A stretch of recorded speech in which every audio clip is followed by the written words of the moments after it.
This is Cable 8 News, broadcasting from the Edward R. Murrow School of Communication, your source for local news, weather, and sports. With co-anchors Jared Knutson and Andrea Mack, Cougar Sports with Matt Lovelace, and weather with Ashley Foro. Cable 8 News at 7 starts now.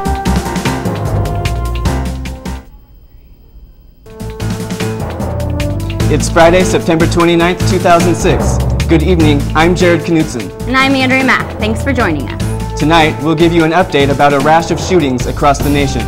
We'll also be looking at students' reactions to the newest Walmart developments. Later, we'll talk to students about how they feel about WSU police patrolling the residence halls again. Stay right where you are. Cable 8 News will be right back.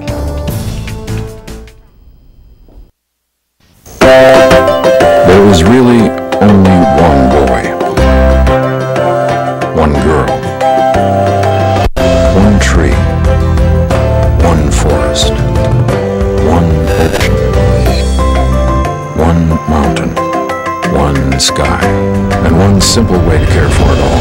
Please visit earthshare.org and learn how the world's leading environmental groups are working together under one name, Earthshare. One environment, one simple way to care for it. You know, this used to be a good neighborhood. Now it's a mess. You got all these polyps running around.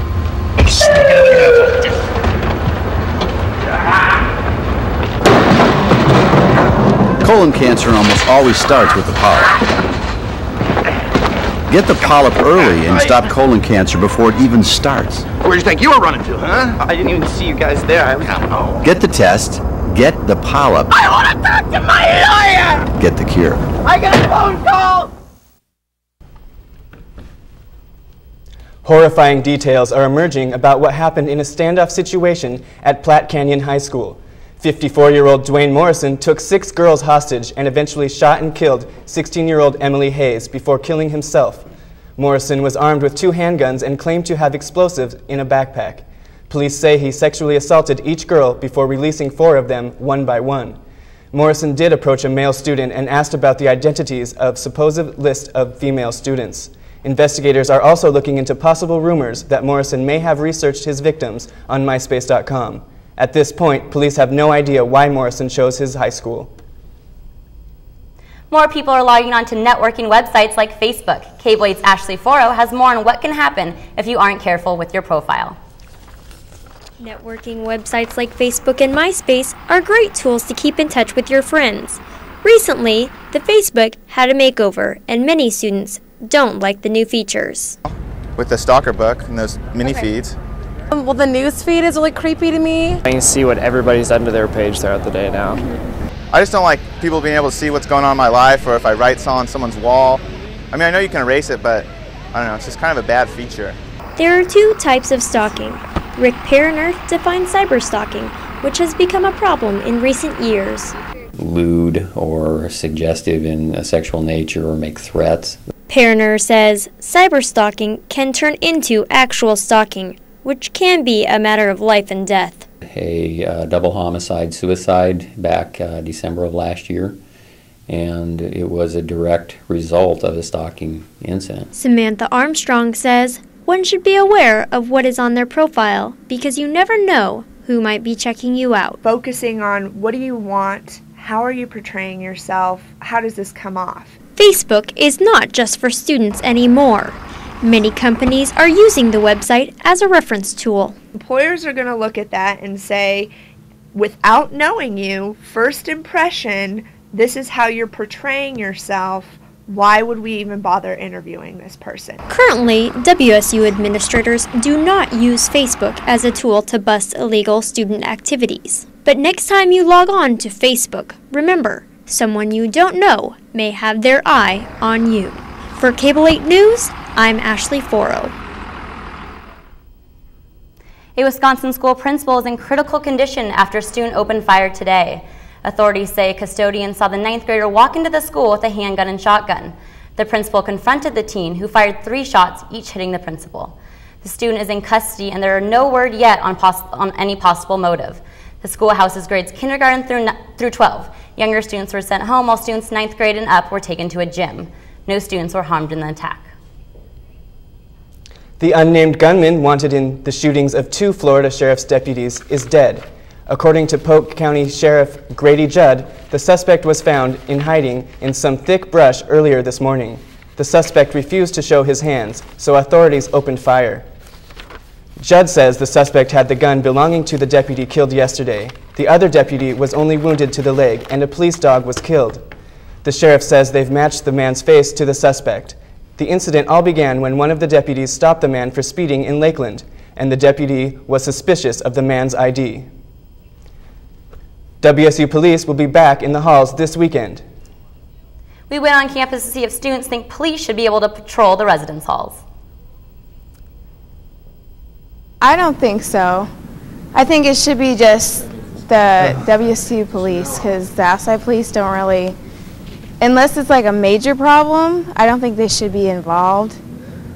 I think it would improve safety over infringing rights, because, I mean, it's not like they're walking into the room with you or anything like that. It's only if they see something and they have to be able to see something to enter or anything like that. So, I mean, all you have to do is close your door. I think it'll probably improve safety. The university didn't really do much when I was in the dorms. I feel safe either way. I don't feel like my privacy is being violated in any way either. No, I don't think so. If the Pullman police can already, the Washington State police can already do it, the Pullman police don't need to do it. I think only under the circumstances when someone is in danger. That's when they should be able to enter dorms. Otherwise, no. Yes, but that depends to a degree. If there's an emergency situation or if somebody has reported a problem, yes, but randomly doing searches, no. I feel like that is an invasion of privacy. If it was the apartment complexes, they wouldn't be doing the same thing. WSU students voiced their opinion on the new Walmart coming to Pullman. I don't think the Walmart in Pullman is the greatest idea, because we already have one in Moscow and it's only like a 10-minute drive away. But there is a good point to it, because it will bring more business to Pullman and more money into the city. So no way to stop a company from monopolizing in the U.S. and beyond. If they were an equal opportunity and equal labor employment facility, then I would welcome them into Pullman. I actually think it's not a bad thing that Walmart's coming back into town. I really encourage free enterprise, and I think it could bring a lot of business back into Pullman that's been going over to Moscow. My hometown, they put in a super Walmart, and it pretty much took out all the small businesses, especially our local Safeway, and so my opinion is more so in the negative manner. I can't understand why they would need to force so many Walmarts upon us in such a close proximity. A body was found this morning floating in the lake at Independence Point in Coeur d'Alene. The identity and gender of the body is unknown. Kootenai County dispatchers received a report at 7 a.m. that a witness spotted a body floating in the water near Independence Point. Dive teams and law enforcement found the body shortly afterwards. Law enforcement officials are still conducting an investigation. Funding for the wars in Iraq and Afghanistan will continue. Today, the Senate gave unanimous approval for another $70 billion to be spent on the wars. The money is part of a record $448 billion defense spending bill, which now goes to President Bush for his signature. The Congressional Research Service says Congress has now approved $507 billion for Iraq, Afghanistan, and heightened security at overseas military bases since the 9/11 attacks. The war in Iraq alone is costing about $8 billion a month. Sony Corporation is asking manufacturers using its laptop batteries to carry out another recall. Toshiba, Dell, and Fujitsu recalled more Sony laptop batteries. The total number of batteries involved in the massive global recall is now up to more than 7 million. Toshiba Corporation is recalling 830,000 Sony manufactured batteries for its notebook computers. Dell is recalling 100,000 more batteries, moving the total to 4.2 million batteries recalled. Fujitsu is recalling an undisclosed number of batteries used in 19 of its laptop models as well. The batteries are said to pose a risk of fire due to the possibility of a short circuit. What does the weather have in store for tomorrow's game? Coming up after the break, I'll have your answer.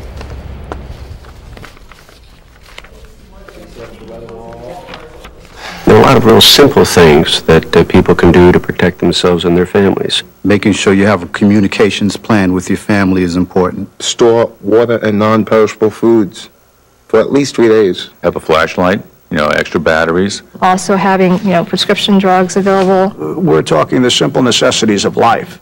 We're asking America to be ready, and we will be ready. Learn to protect yourself and your family at ready.gov or call for a free brochure.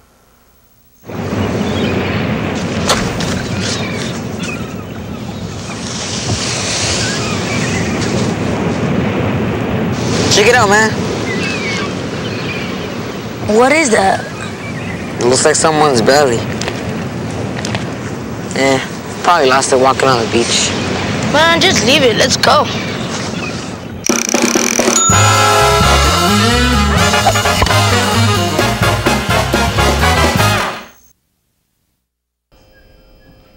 Welcome back. I'm Ashley Foro with your Cable 8 weather. Today was absolutely beautiful with a high of 83 and a low tonight of 48 degrees. Looking into tomorrow, get excited because the weather for the game is going to be absolutely beautiful. A perfect 76 degrees, but be sure and bring a jacket because it's a later game and you don't want to get cold. So looking at the state map, the little heat wave that we've had has affected pretty much the entire state. And coming over here, you can see what it was on the coast, a little bit cooler as usual from the eastern side of the state. And looking into the 4-day forecast, you can see that our little warm weather is going to cool off and get a little bit cooler, and it's going to turn more into fall. So have a great weekend. Get excited for the game tomorrow. It'll be beautiful. Back to you guys at the desk. 2 children in Western Washington have become ill due to E. coli bacteria associated with unpasteurized milk. The 5-year-old boy from Issaquah remains hospitalized, and the 8-year-old girl from Snohomish County is recovering at home. One child's kidney was permanently damaged by the toxins. Investigators traced the E. coli to raw unpasteurized cow and goat milk from a dairy operation in Whatcom County, known as Grace Harbor Farms. The dairy's products are available at health food stores in several counties. The Washington Department of Health says both children drank milk from the dairy. The health department also confirmed that both cases were caused by the same strain of bacteria. The future of College Hill is open for discussion. Cable 8's Patty Carter tells us more.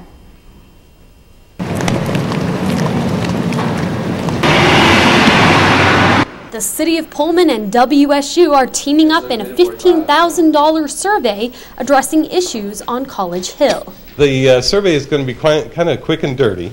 And I think the College Hill is the first start. These problems on College Hill were not created overnight, and they're not going to be solved overnight either. What's the long-term vision for College Hill? What do we see College Hill looking like in 20 or 30 years? Off-street parking on lawns and all those kinds of things, that's a big issue. Some of the litter concerns that are up there on campus. Noise variances that are already in place by the city.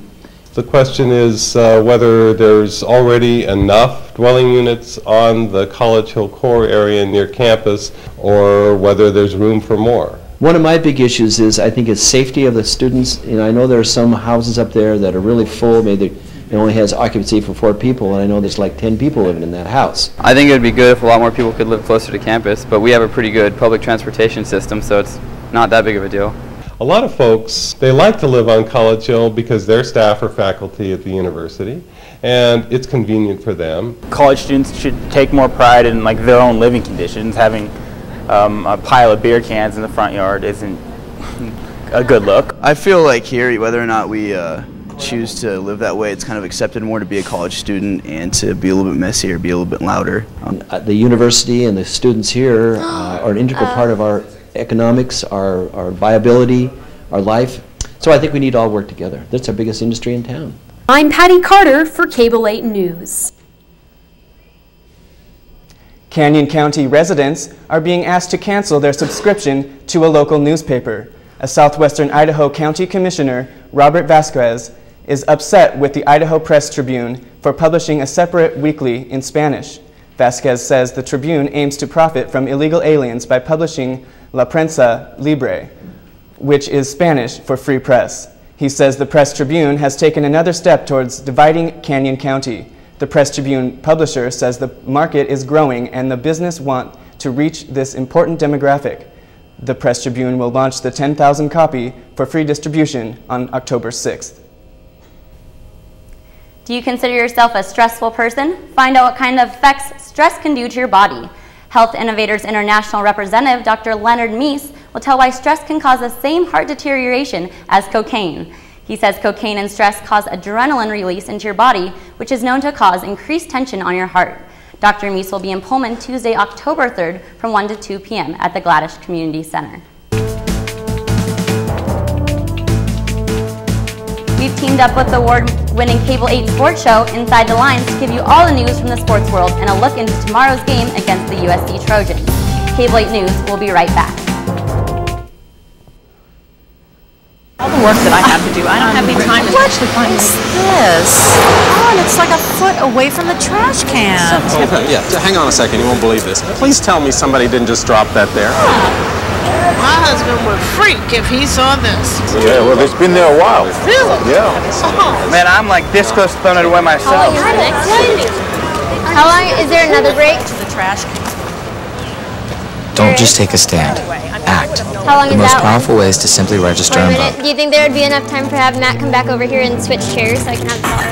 Hey, kid, what's shaking? Besides me. Dad! There's something wrong with the fridge! What? Ooh, a snack.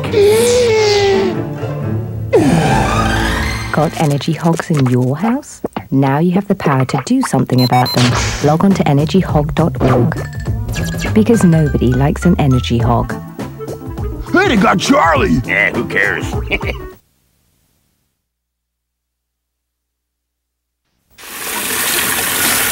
up with this thing? Somebody left it on. Huh? Yeah, it's been running all day. Cool. Maybe we should do something. That's so not cool.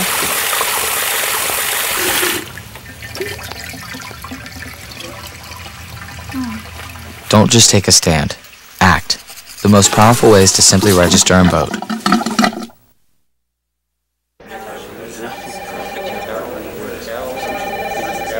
So you think you'll be able to start in 2 weeks? Absolutely.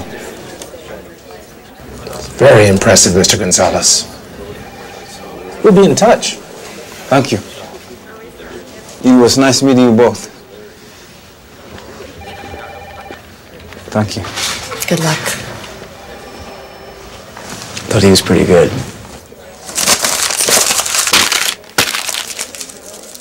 I think we've got enough color around here. 2 points. And who's next?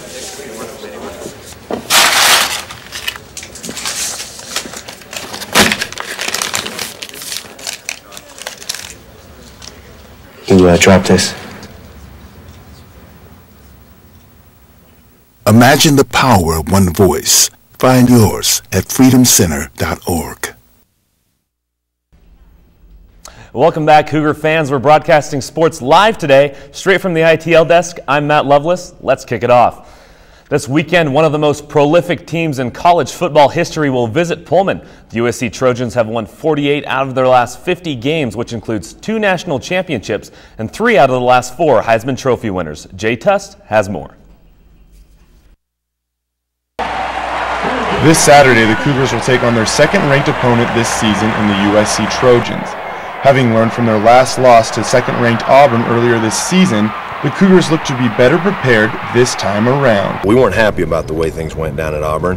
We came back and went to work on trying to fix some things. And it's gradually gotten better each week. You know, the performance each week has improved. And so I'm looking forward to seeing the way that we're going to play this Saturday. Taking on a USC team with a superior 53-8 record against the Cougars has them feeling optimistic rather than pessimistic. You know, we got some pretty good athletes too. I'm not upset about it. I'm looking forward to it.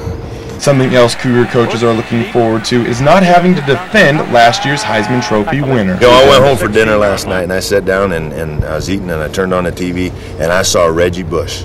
and that's the first time I've been excited to see him, because he was in New Orleans and I knew he wasn't going to be in Martin Stadium this weekend. Along with Bush, even though Matt Leinart, Lendale White, and numerous other Trojans have left for the NFL, USC is still finding ways to get it done. That offensive line, I mean, those guys, that's the best offensive line we've ever faced. And I look at them now, and they're still running the ball over people. They're still throwing the ball to people. They're not only very talented, but they really have, they're really well coached. They bring a complete package to town. However, one player USC's package could be missing this weekend is preseason All-American Dwayne Jarrett.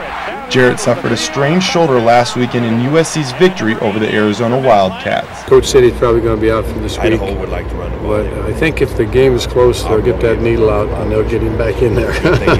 Despite what players USC does put on the field this Saturday, the Cougars won't be backing down. I think you go into every game expecting to win. And if you don't, you shouldn't coach, right? You shouldn't play.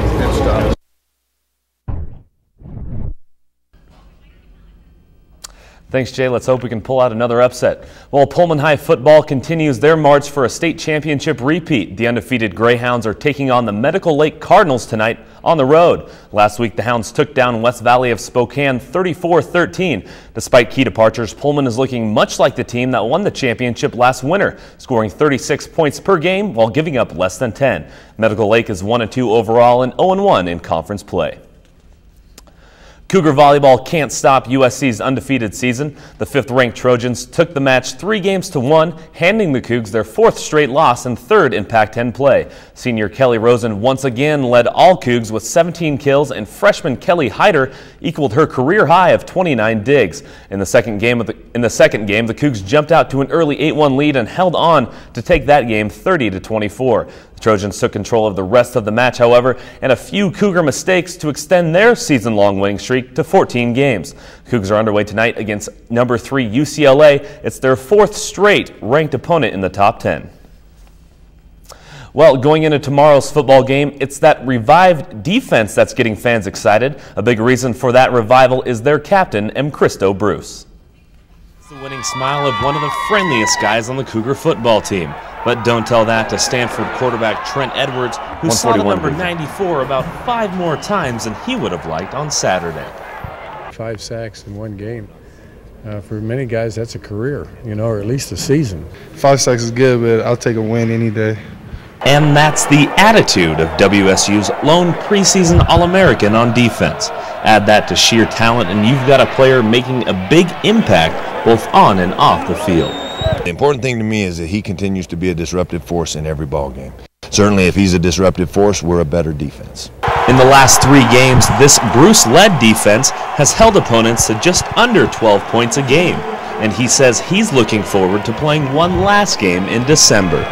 It's huge not only for me, but for my team. I want another bowl. I want another bowl game. I want to go have fun. It's my last year here, so I'm kind of just soaking it all in. In his career at WSU, Bruce has racked up 25.5 sacks in 26 starts. With his performance Saturday, he became the nation's leader in sacks, helping him to a well-deserved Pac-10 Player of the Week award.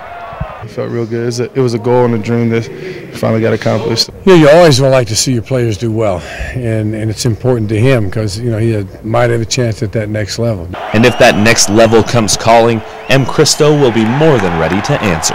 My dream and goal is to be in the NFL, but if God doesn't want me to do that, I'll do something else. Let's just hope God does want him to play for many years to come. This is Matt Lovelace for Cable 8 News. And WSU Sports Information has confirmed that the football team will be sporting a new look tomorrow. An ad in today's newspaper read, "The Crimson and Gray in a whole new way." Sports Information Director Rod Commons says the team will have new uniforms in Saturday's game against the University of Southern California. When asked what the new uniforms would look like, Commons said, "We'll just have to wait for the game on Saturday." After the break, we'll tell you about text messaging in class, and we'll take a look back at the Relay for Life. Cable 8 News will return right after the break. Who can turn the world on with a smile? Well, it's you, girl, and you should know it. Love is all around, why don't you take it? You're The best way out is by coming in. Going to family learning programs helps you and your family lead better lives. Call 1-877-FAMLET-1 because making it after all shouldn't just happen on TV.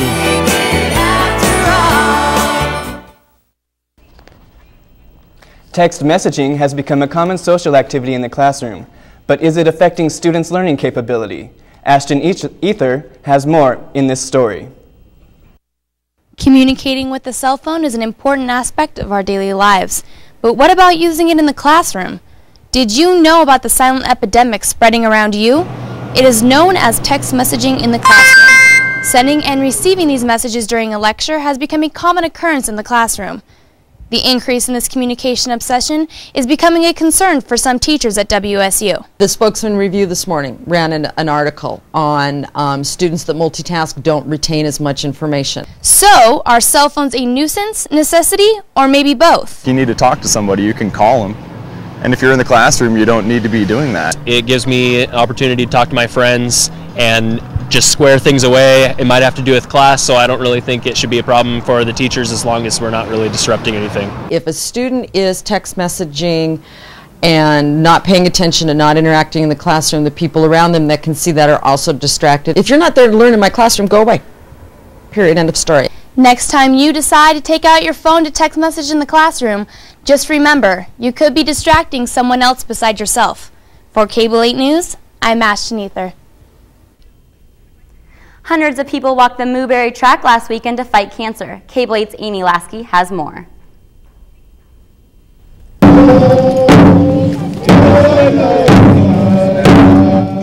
Students, faculty, and Pullman residents gathered together to raise money for cancer research. Washington State University's 7th annual Relay for Life kicked off this weekend. Everyone busted out their walking shoes to support people who are battling cancer and those we have lost. Event chair Kate Ines says 55 teams are registered for this year's event, with approximately 200 people walking on the track at all times. When Relay started, we were at 35,000. Our goal is 60, and of course teams have been turning in money all night and will continue to do so till 7:30, so hopefully we'll make our goal, 60,000. The money donated from the event goes to the American Cancer Society. In its 20th year, Relay for Life has managed to raise $2 billion. Here on the Newberry track at WSU campus, people are walking for the cure. One team in particular wants to recognize a former Relay for Life member. Tara Clark was a glowing and warm person. She lost her battle with brain cancer in August. Tara's friends have gotten together to raise money to fight cancer. The creator of Tara's team, Jeff Records, remembers Tara. She brought us all together multiple times, and now that she's gone, we still feel that she's watching over us and bringing us together closer and in a more family-like atmosphere to help raise funds to fight this horrid thing we call cancer and hopefully eradicate it. With photographer Matt Haugen, I'm Amy Lasky, Cable 8 News. A great horned owl is getting a second chance thanks to the help of WSU's College of Veterinary Medicine. Staff members nicknamed the owl Strike after discovering her hanging from the netting of a backstop at the baseball fields in north of Colfax in August. Strike's treatment has included a healthy diet and antibiotics to help ward off any infections. After a month of treatment, the owl has regained full use of her feet and is ready to return to the skies over Colfax. WSU's Veterinary Teaching Hospital treats thousands of wildlife every year at no cost to taxpayers, relying entirely on donations for support. An Ohio chiropractor has surrendered his license to practice Dr. James Burda of Athens. Claims he is able to treat his patients using time travel by going back to heal the injury when it occurred. Burda says he discovered his special skill 6 years ago when he injured his foot driving. He says he gave the pain a command to stop and it went away. The Ohio State Chiropractic Board accused him of being unable to practice due to mental illness. Burda has established his form of treatment as being unacceptable in a written statement. That's all the news we have for you tonight. Thanks for watching. Join us every weeknight at 7. Have a good night.